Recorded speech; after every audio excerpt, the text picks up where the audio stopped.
Показва един доста елегантен стил на каране. На мен лично много ми харесва.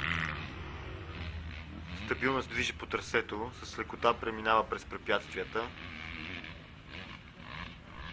Като наблюдаваме Теодор Тотев и карането на кросов мотор изглежда много лесно. Да, абсолютно е така, а в същото време само който е карал кросов мотор може да разбере за какво натоварване става въпрос.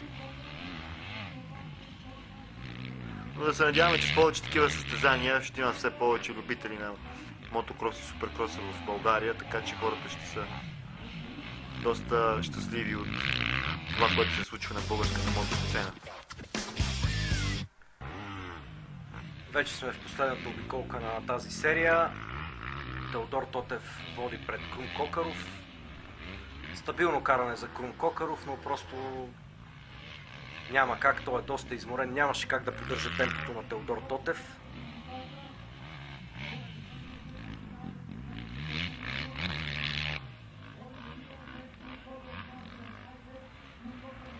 Спокойно кара той своята последна обиколка. Пази си силите за полуфинала.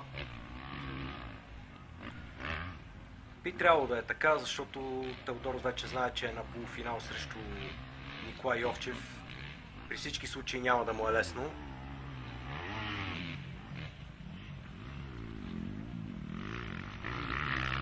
Последен завой за Теодор Тотев. Финал за него и той отива на полуфинала срещу Николай Йовчев. Виждате Крум Кокаров, в момента влиза на рулетката. Почти половина обиколка е неговото изоставане.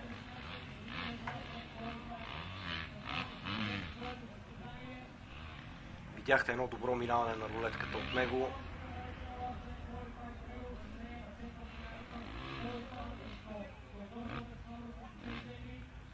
Добре се представи, той добре се представи. Финал наистина заслужава аплодисменти Крум Кокаров за днешния ден.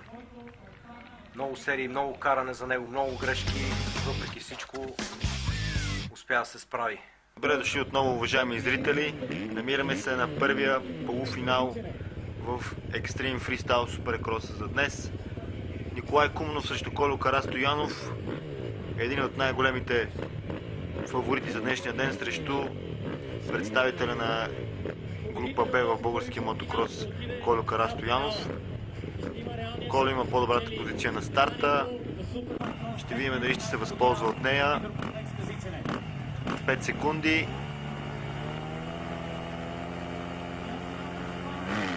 И старт.